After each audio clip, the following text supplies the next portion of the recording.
Princess Lyra Lee Moonwhisper stood in the grand hall of the ethereal palace and tried not to show her fear. The tall ceiling above her head sparkled with stars that were not real but looked like the night sky. Her silver hair fell down her back, like water, and her pale blue skin looked almost white in the strange light. She was 847 years old but looked young, like a human woman of 25. This was normal for her people who lived for thousands of years. Her half-brother Lord Commander Thalarin stood before the golden throne where their father, the Emperor, sat. Thalarin had the same silver hair, but his eyes were cold like ice. He smiled, but it was not a kind smile. Lyra Lee knew that smile meant trouble for her. "My Emperor and Father," Thalarin said with a bow, "I bring news of the humans and their request for better trade agreements. They want to sell their goods in our space and use our trade routes." The Emperor was very old even for their people. His skin looked like paper, and his eyes were tired. "What do these humans offer us in return? They have nothing we need." Thalarin's smile grew bigger. "They offer a marriage agreement. One of their leaders will marry one of our royal family. This will seal the peace between our people." Lirelai felt her heart drop into her stomach. She knew where this was going. In their society, marriage was about making children and continuing the family line. But she could not have children. The doctors had told her this when she was young. It made her worthless in the eyes of her people. "Which human do they offer?" the Emperor asked. "Captain Jake Morrison. He runs their colony on New Eden. He was a soldier before, but now he leads their people there. He is 34 years old." The Emperor looked thoughtful. "And which of our family will we send?" Thalarin looked right at Lyra Lee. "I suggest my dear sister Lyra Lee. She has studied their language and their ways. She would be perfect for this task." Lyra Lee wanted to speak, but knew better. Royal women did not interrupt the men when they talked about important things. She stood still and kept her face blank, even though inside she felt sick. "But Lyra Lee cannot bear children," the Emperor said slowly. "What use is a marriage that brings no heirs?" "Exactly, Father," Thalarin said, and his voice sounded happy. "The humans do not know this. When they discover their princess bride is barren, they will be angry. This will give us reason to cancel all agreements with them if we choose. If they accept her anyway, then we lose nothing. She is already useless to us." The words hit Lyra Lee like a punch to the chest. Useless. That was what her own family thought of her. She had spent hundreds of years studying science and learning about other worlds, but none of that mattered. Only her empty womb defined her worth. The Emperor nodded slowly. "This is clever. We appear generous while giving them nothing of value. Very well. Lyra Lee will go to this human world and marry their captain. If the marriage fails, we blame them for not honoring the agreement." Thalarin bowed deep. "You are wise, my Emperor. The humans will get exactly what they deserve." Later that night, Lyra Lee sat in her rooms packing her few belongings. Her servant girl helped her fold her dresses and put her books into boxes. The girl was young and did not understand why her mistress looked so sad. "Princess, will you miss home?" the girl asked. Lyra Lee looked around her room. The walls were covered with star charts and maps of distant worlds. Her desk was full of papers about plant biology and medical research. She had spent so many years alone in this room, studying and learning. Nobody came to visit her except servants. Nobody asked for her opinions about anything important. "No," she said quietly. "I will not miss this place." The next morning, Ambassador Lisa Ward arrived from the human embassy. She was a short woman with brown hair and kind eyes. She spoke the ethereal language well, but with a funny accent that made some words sound different. "Your Highness," Lisa said with a small bow. "I am here to escort you to New Eden. Captain Morrison is looking forward to meeting you." Lyra Lee almost laughed but stopped herself. Looking forward to meeting the defective alien princess who could not have babies. She wondered what they had told him about her. "Tell me about this Captain Morrison," Lyra Lee said as they walked to the ship. Lisa's face brightened. Jake is a good man. He was a medic in the human military before he became a colony leader. He cares about his people and works hard to make their lives better. He is honest and fair. And he agrees to marry someone he has never met? Lisa looked uncomfortable. The marriage is important for peace between our peoples. Jake understands his duty. Duty. Just like her own marriage was about duty and politics and nothing else. At least the human was honest about it. The journey to New Eden took 10 days on the fast human ship. Lirelei spent the time learning more about human culture and their strange ideas about family and love.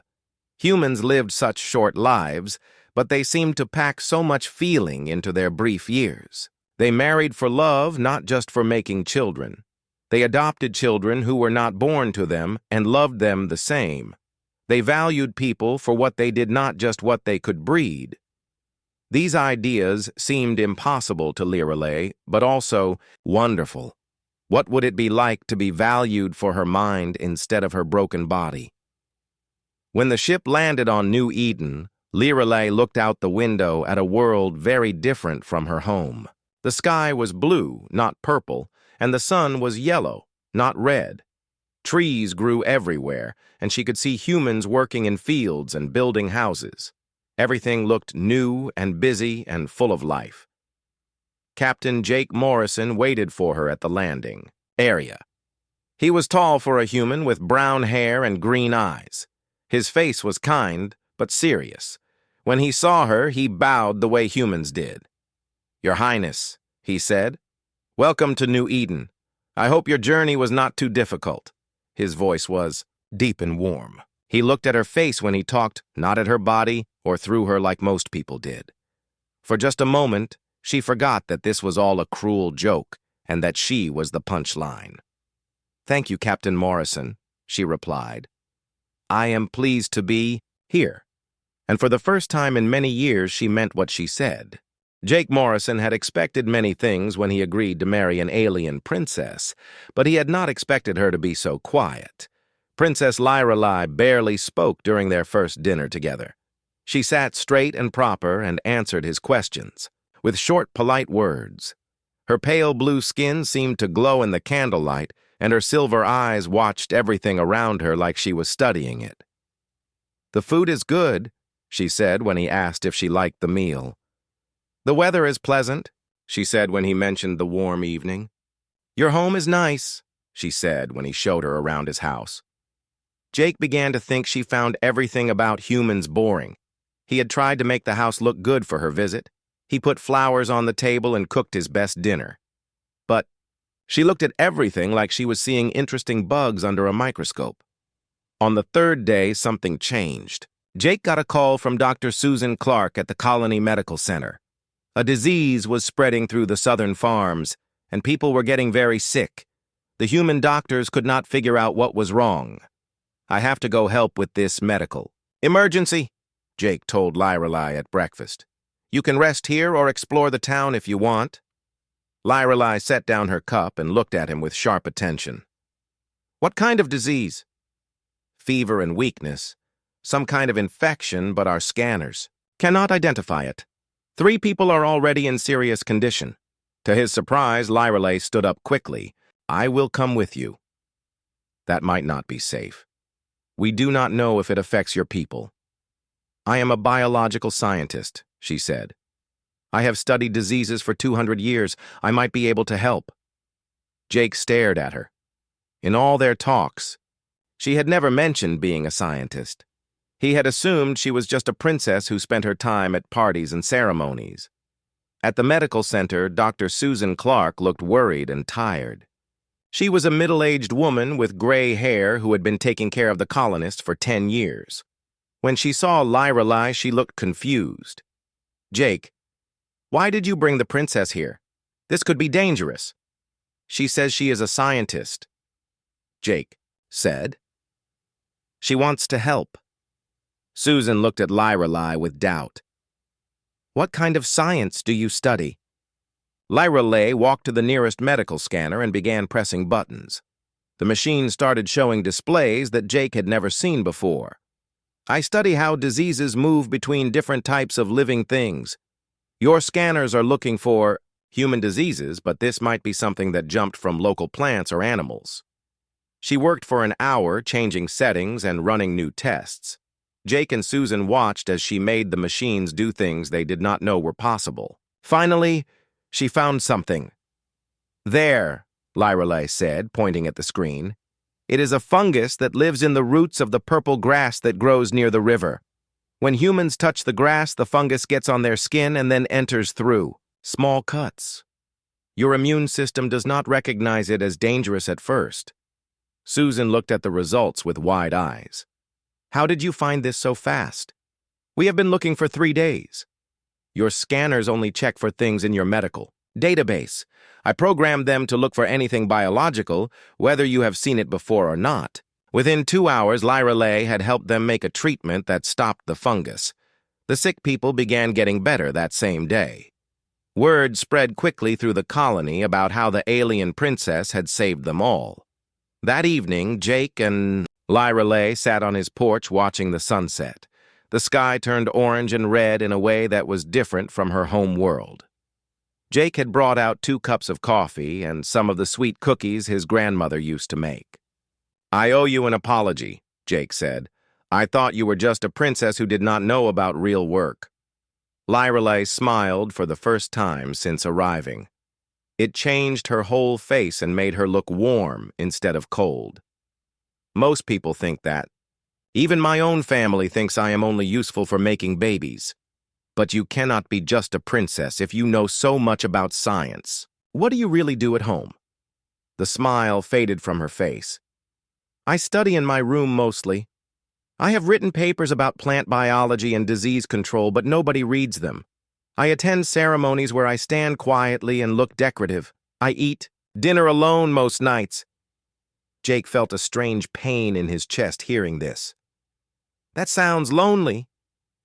It is, she said so quietly he almost did not hear her. I have been lonely for a very long time. Over the next few weeks, things changed between them. Lyreley began helping with colony projects using her scientific knowledge. She showed the farmers how to grow crops that would not get diseases. She helped improve the water cleaning system using techniques from her world. She even helped fix problems with the power generators by understanding how the crystals that ran them actually worked. The colonists went from being afraid of the strange alien princess to respecting and liking her. Children would run up to her in the streets to show her interesting rocks or bugs they found. She always stopped to look and explain what they had discovered.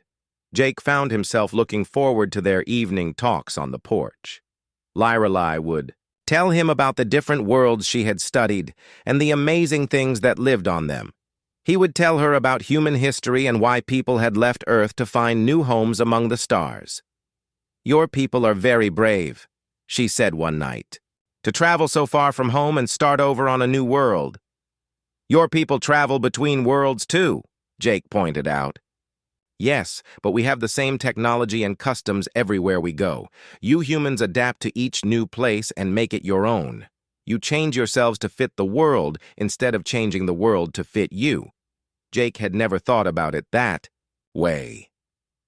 Is that good or bad? I think it is wonderful, Lyreley said.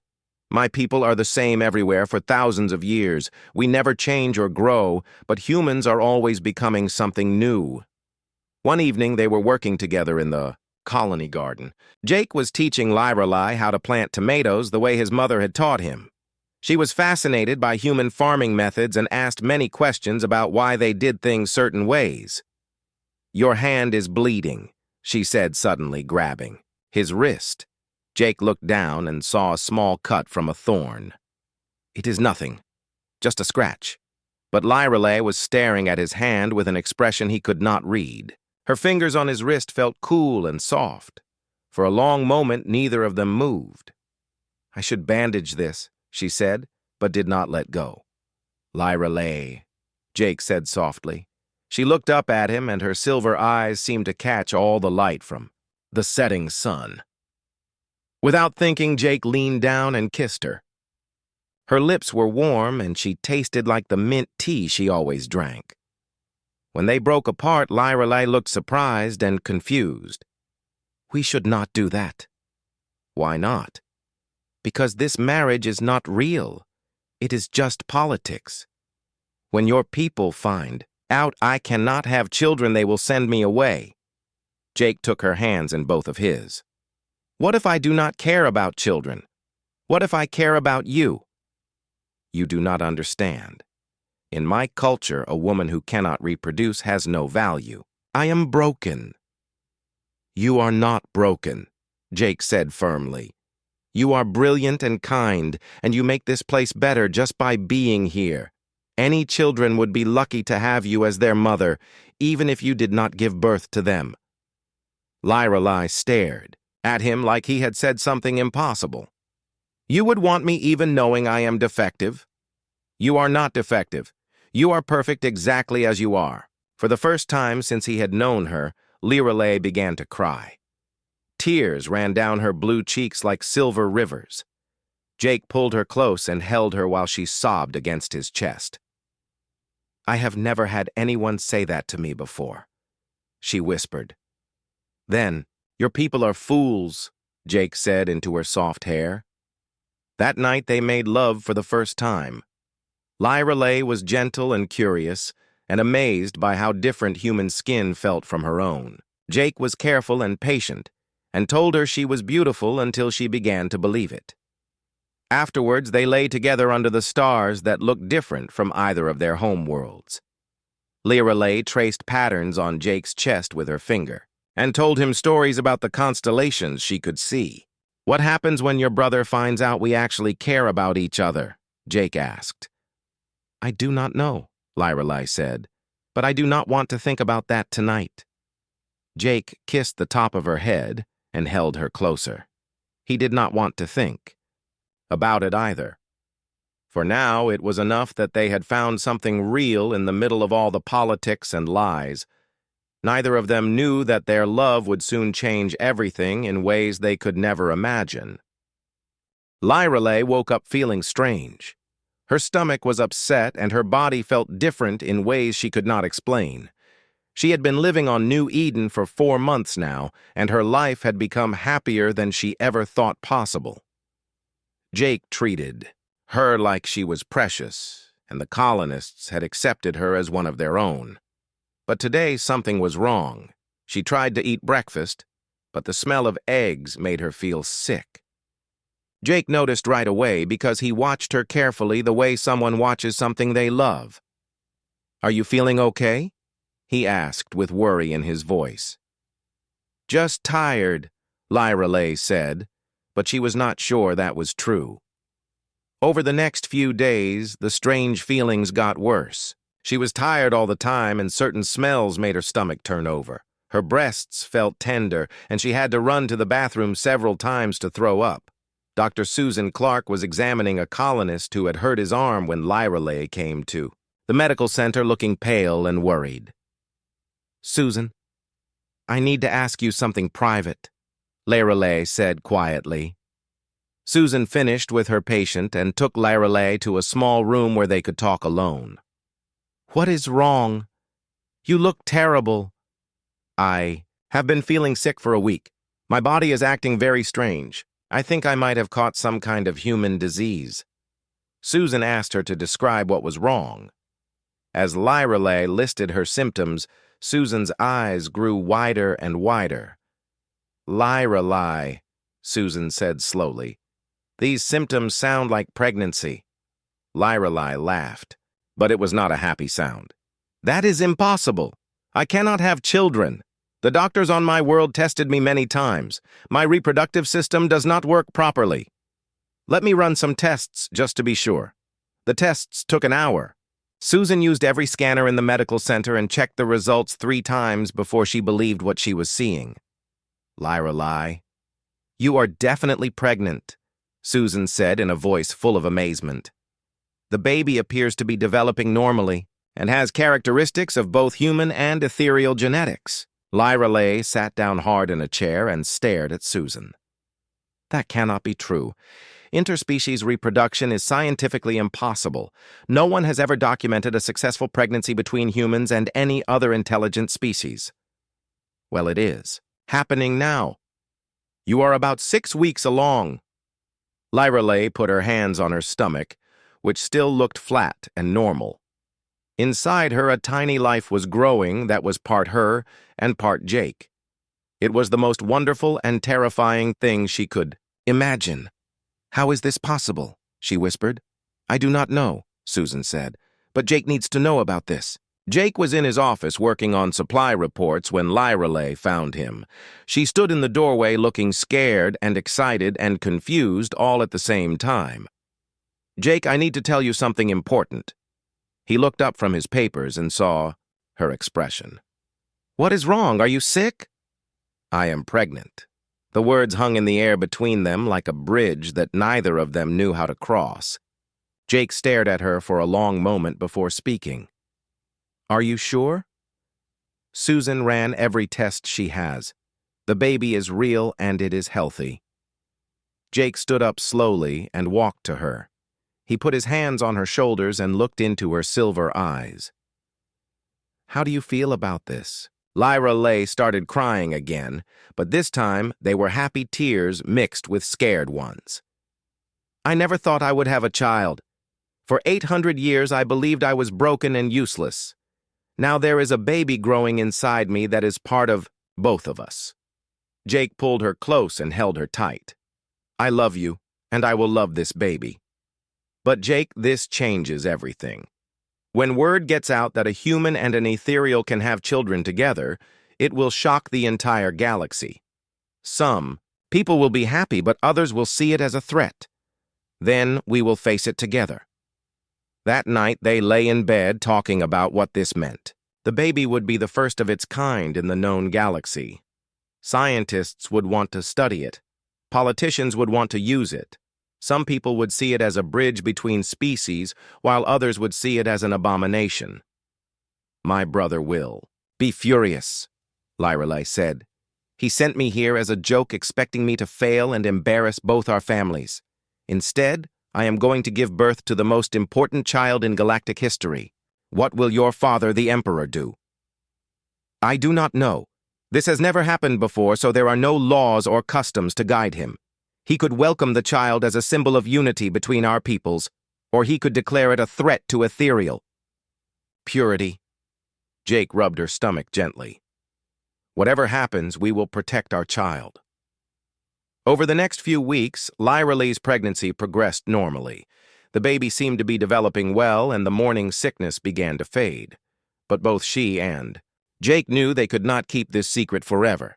Ambassador Lisa Ward was the first person they told outside of Dr. Susan Clark. Lisa nearly dropped her coffee cup when they shared the news. "This is incredible," Lisa said. "Do you understand what this means for human ethereal relations?" "We know it is important," Jake said. "But right now, we are just focused on having a healthy baby. You have to tell the Ethereal Empire soon. If they find out from someone else, it will look like you were trying to hide something." Lyrelay knew Lisa was right.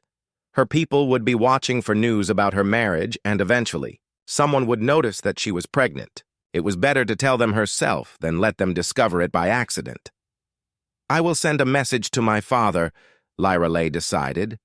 "But once I do that, there will be no going back. The whole galaxy will know within days." "Are you ready for that?" Jake asked. Lyrelay looked down at her belly, which was just starting to show a small curve. Inside her, their child was growing stronger every day. It was proof that love could create something new and wonderful, even when everyone said it was impossible. "I am tired of hiding," she said. "I want the galaxy to know that humans and ethereals can create life together. I want them to know that what my brother thought was a cruel joke has become the most beautiful thing in my life." That evening, Lyrelay sat down at the communication console in Jake's office. She composed a message to Emperor Valdris that would change the course of galactic history. "My honored father and emperor," she began. I write to inform you of a development in my marriage to Captain Jake Morrison that will be of great interest to our people and to the galaxy as a whole." She paused and looked at Jake, who stood beside her with his hand on her shoulder. "I am pregnant with a child that is both human and ethereal. The pregnancy is healthy and progressing normally. Doctor, Susan Clark has confirmed that this is a natural conception with no genetic manipulation involved." Another pause as she gathered courage for what came next. "This child proves that our species are compatible in ways no one ever imagined. It represents a new chapter in the relationship between humans and ethereals. I am proud to carry this child, and I will protect it with my life." She ended the message with the formal closing required when addressing the Emperor and sent it before she could change her mind. "How long before he responds?" Jake asked. "Knowing my father, he will want to consult with his advisors and scientists first. We should hear something within a few days." 3 days later, the response came. It was not from the Emperor, but from Lord Commander Thaloran, and it was not friendly.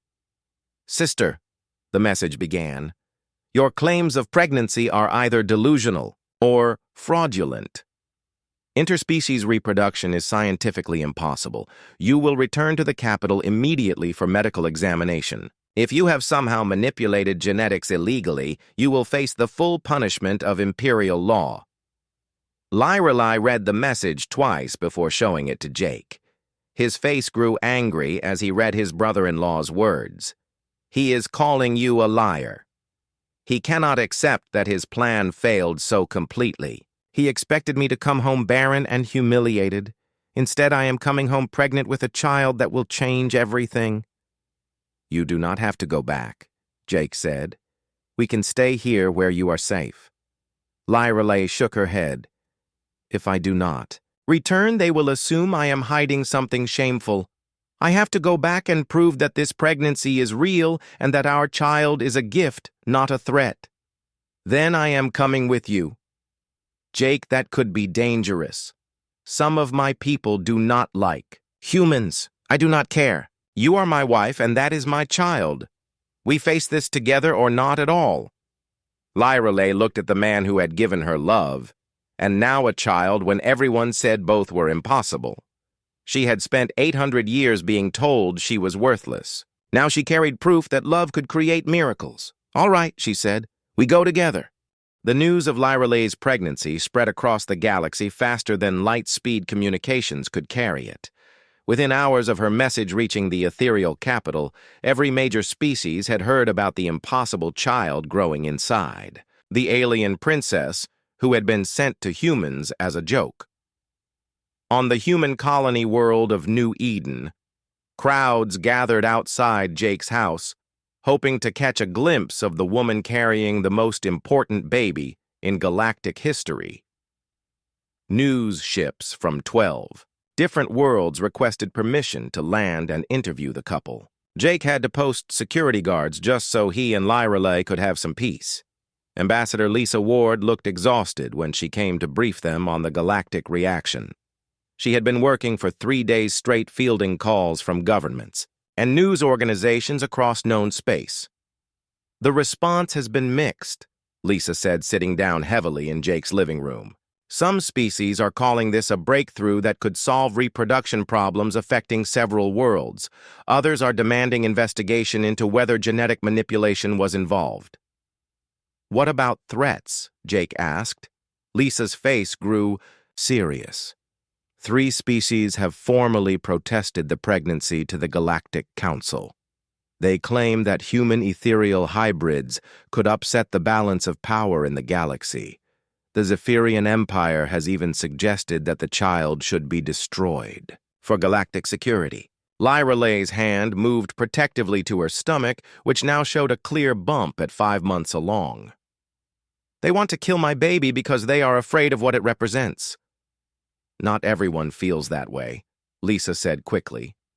"The Meridian Federation has offered to provide protection for your family. The silicon-based life forms of Titan Prime are fascinated by the biological implications. Even some factions within the Ethereal Empire are supporting you." "What about my father?" Lyrele asked. "Emperor Valdris has remained silent, but yesterday he issued a formal summons for you to return to the capital for imperial examination. The message was very specific that Captain Morrison is invited to accompany you as your legal husband." Jake felt surprised. "He acknowledges our marriage?" "It appears so. This is actually good news because it means he is not planning to simply annul the arrangement and send you away." 3 days later, they boarded the human ship Stellar Dawn for the journey to the ethereal homeworld. Jake had never traveled so far from human space before, and he felt nervous about visiting a world where he might not be welcome. Dr. Susan Clark came with them along with a full medical team to document the pregnancy and provide evidence that no genetic manipulation had occurred. The ship's captain was a tough woman named Rachel Torres, who promised to get them safely to their destination. "If anyone tries to stop us or threaten your family, they will have to go through me first, Captain," Torres told Jake. During the 10-day journey, Lyrele taught Jake everything she could about ethereal customs and politics. She showed him how to bow properly to the Emperor and which topics he should never mention in formal conversation. Most importantly, she taught him about the complex relationship between her half-brother Thalarin and the rest of the royal family. "Thalarin has been trying to become heir to the throne for centuries," she explained as they sat in their cabin watching stars streak by through the window. "But Father has never named him as successor. This pregnancy threatens him because if our child is accepted as legitimate, it might have a claim to rule both human and ethereal territories." "Would you want that kind of power for our child?" Lyrele was quiet for a long moment. "I want our child to be safe and loved and free to choose its own path. Power brings danger, and I have seen what it does to people like my brother." As they got closer to the ethereal homeworld, Lyrele became more nervous. She had not been back to Lumina Prime in almost a year, and she was returning as a completely different person than the lonely outcast who had left. "What if the medical examination shows something wrong with the baby?" she asked Jake one night. "Then we deal with it together. But Susan has checked everything 100 times. Our child is healthy and developing normally." "What if they try to take the baby away from us?" Jake took her hands and looked into her worried silver eyes. "That will not happen. I promise you that no one will separate our family." When they finally reached Lumina Prime, the sight took Jake's breath away. The ethereal capital was a city of crystal towers that reached up into purple clouds. Ships moved between the buildings like schools of silver fish, and everything seemed to glow with its own inner light. But what surprised Jake most was the crowds waiting for them at the spaceport. Thousands of ethereals had gathered to see the princess who had done the impossible. Some held signs welcoming her home, while others protested against genetic contamination. Security forces kept the two groups separated, but Jake could feel the tension in the air. "I did not expect so many people," Lyrele said, looking out at the crowd. Ambassador Lisa Ward had been right that the response was mixed. About half the crowd seemed happy and curious, while the other half looked angry and afraid. Jake noticed that the younger ethereals were more likely to be in the welcoming group, while the older ones seemed more hostile. Lord Commander Thalarin was waiting for them with a formal escort of Imperial guards. He looked exactly like Jake had imagined a cruel ethereal noble would look. His silver hair was pulled back severely, and his pale eyes were cold with anger. "Sister," Thalarin said with a bow that was just barely polite enough. "You look different." "Pregnancy will do that," Lyrele replied calmly. Thalorin's eyes moved to Jake with obvious distaste. "So this is the human who claims to have achieved the impossible." "This is my husband, Jake Morrison," Lyrele said firmly. "He has every right to be here. We shall see what the Imperial physicians determine about your condition. If fraud is discovered, the consequences will be severe." The journey to the Crystal Palace took an hour through streets lined with curious onlookers. Jake noticed that many young ethereals waved and cheered, while older ones turned away or made gestures he did not recognize, but assumed were not friendly. The palace was even more magnificent than Jake had imagined. The halls were filled with artwork from 100 worlds, and the ceiling showed a map of the galaxy with all the ethereal territories marked in silver light. Emperor Valdris was waiting for them in his private study rather than the formal throne room. He looked ancient, even by ethereal standards, with skin like thin paper and eyes that had seen 3,000 years of history. But when he looked at Lirelai, his expression softened. "My daughter," he said, rising from his chair. "You look well." "Thank you, Father. I am very happy." The Emperor's gaze moved to Jake and studied him for a long moment. "Captain Morrison, you have caused quite a stir in our galaxy. Your Majesty, I have only married your daughter and tried to make her happy." "And have you succeeded?" Jake looked at Lirelai, whose hand rested on her growing belly. "I believe so, Your Majesty." "Good. Lirelai deserves happiness after so many years of loneliness." The Emperor's words surprised both Thalarin and Jake. It seemed the old ruler knew exactly how his daughter had been treated by the rest of the family. "Father," Thalarin interrupted, "should we not proceed with the medical examination? These claims need to be verified." "Yes," the Emperor agreed. "Dr. Elena Vasquez from the human medical team will work with our physicians to conduct a complete examination. I want no question about the legitimacy of this pregnancy." The examination took 4 hours and involved scanners and tests that Jake did not understand. Dr. Vasquez worked alongside 3 ethereal physicians who seemed amazed by what they were discovering. "The genetic combination is stable and natural," the lead ethereal doctor announced to the Emperor. "There is no evidence of artificial manipulation. The child appears to be developing normally with characteristics from both species." "How is this possible?" Thalorin demanded. Dr. Vasquez stepped forward. "Our research suggests that humans have unusual genetic flexibility that allows compatibility with multiple species. This appears to be a natural evolutionary advantage that we never fully understood before." The Emperor nodded slowly. "So the child is legitimate and the pregnancy is natural?" "Yes, Your Majesty," Dr. Vasquez confirmed. Thalorin's face had gone pale with shock and anger. His plan to humiliate his sister had instead made her the most important person in the galaxy. "This changes everything," the Emperor said, looking at E. "Jake and Lirelai. Your child will be heir to both human and ethereal bloodlines. It will be a bridge between our species and a symbol of what cooperation can achieve." "We just want our baby to be safe and loved," Lirelai said. "It will be both," the Emperor promised, "and much more."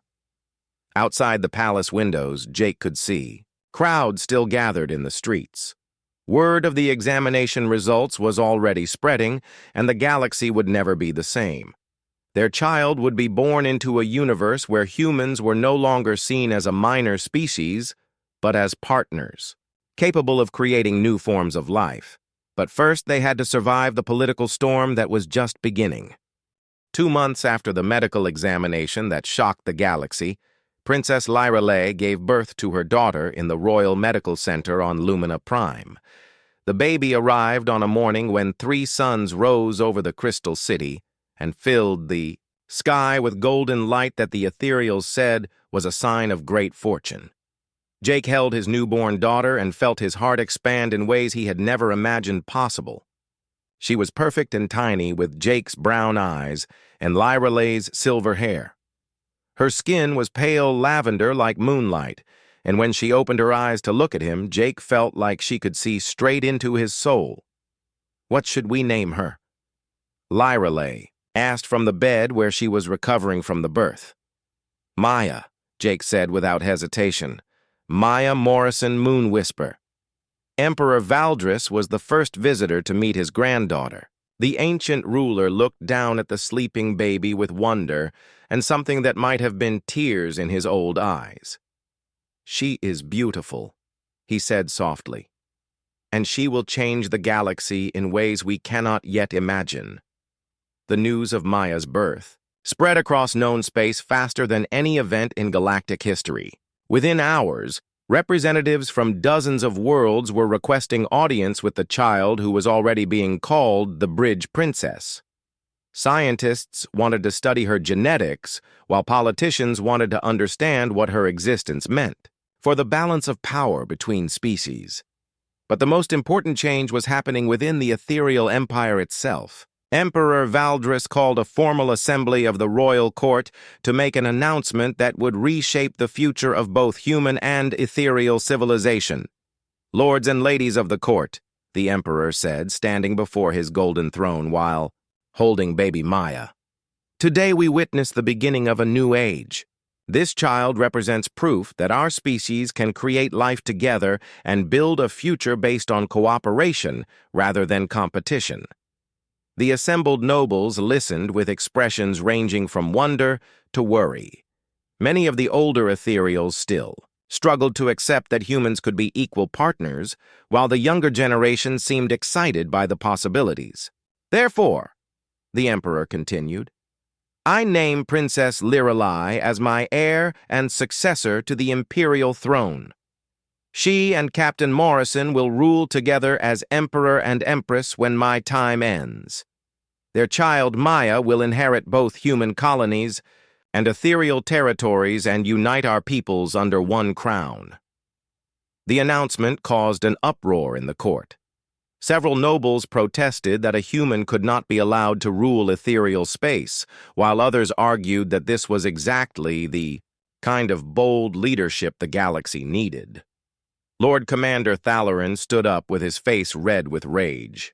"Father, this is madness.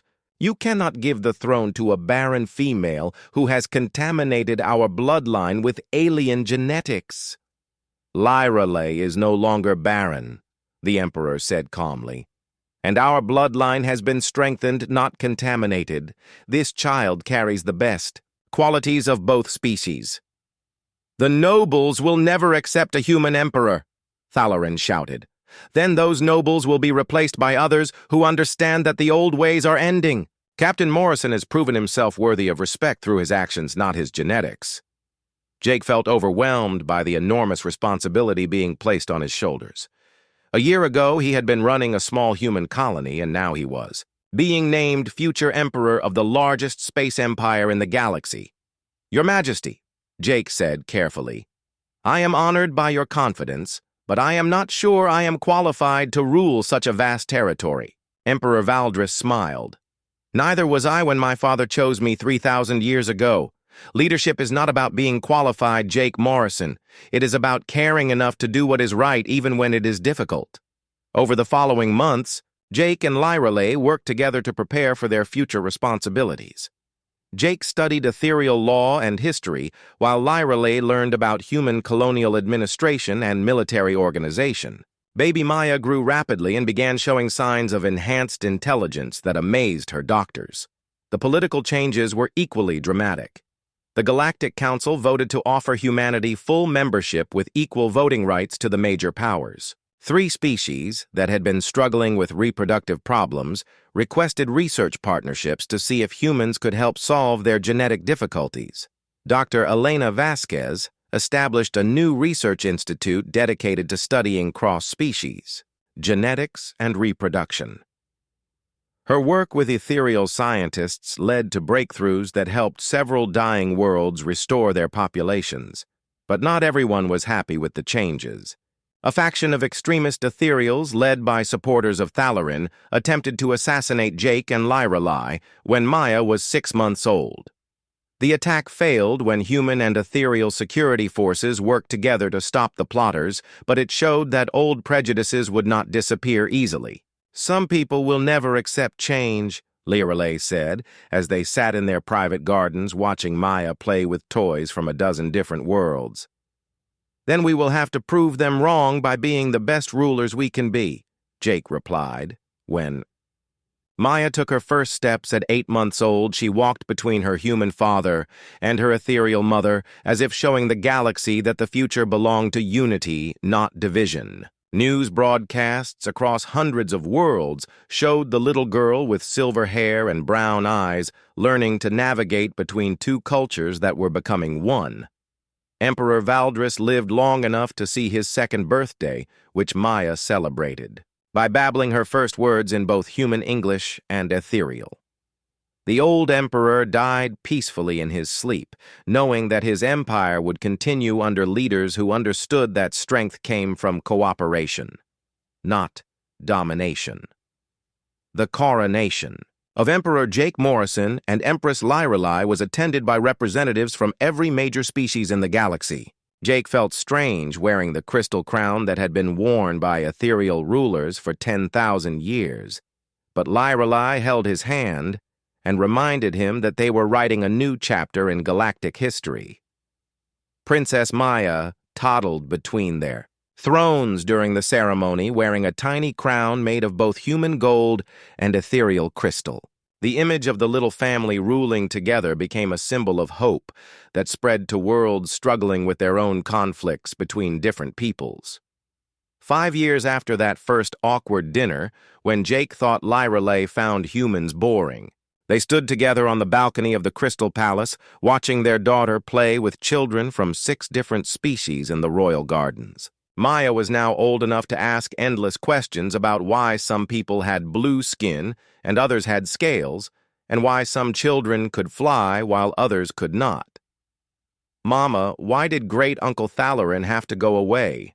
Maya asked one evening as Lyrelei tucked her into bed. "Because he could not learn to accept people who were different from him," Lyrelei explained gently. "That made him angry, and angry people sometimes do bad things." "Will I have to go away if I am different?" "Never," Lyrelei said firmly. "Being different is what makes you special. You are part human and part ethereal, and that makes you able to understand both peoples better than anyone else. Will I have brothers and sisters?" Jake and Lyrelei exchanged glances. Lyrelei was pregnant again with twins who would be born in a few months. The doctor said both babies were healthy and developing the same remarkable combination of human adaptability and ethereal longevity. "Yes, sweetheart," Jake said. "You will have siblings, and they will be just as special as you are." Maya smiled and closed her eyes to sleep. Tomorrow she would start lessons with tutors from 12 different worlds who would teach her the languages and customs she would need to understand as future empress of the most diverse empire in galactic history. As Jake and Lyrelei walked to their own bedroom, they passed the portrait gallery where paintings of previous emperors lined the walls. At the end of the hall hung a new painting showing their family together, with Maya sitting between her parents while baby pictures of the twins floated in bubbles around them. "Do you ever miss the simple life on New Eden?" Lyrelei asked. "Sometimes," Jake admitted. "But then I think about everything we have accomplished and everything our children will accomplish, and I know this is where we belong." "I love you, Jake Morrison," Lyrelei said as they reached their door. "I love you too, Princess," Jake replied, using the nickname he had given her years ago. They went to sleep in the Emperor's bed in the Crystal Palace, on an alien world surrounded by the responsibility of ruling half the galaxy. But they were still the same people who had fallen in love in a garden on a human colony world when everything seemed impossible. Outside their window, the 3 moons of Lumina Prime cast silver light over a galaxy where humans were no longer the weakest species, but the most valuable partners in creating a future where love could overcome any barrier and children could be bridges between worlds that had once been strangers. Lord Commander Thalarin had sent his barren sister to the humans as a cruel joke, expecting her to fail and return home humiliated. Instead, she had given birth to the future of galactic civilization and proven that sometimes the best jokes are the ones that backfire in the most wonderful ways possible. Maya Morrison Moon Whisper slept peacefully in her bed, dreaming of tomorrow, when she would learn new things about the universe her parents were helping to build. A universe where being different was celebrated and where love really could conquer the bridge.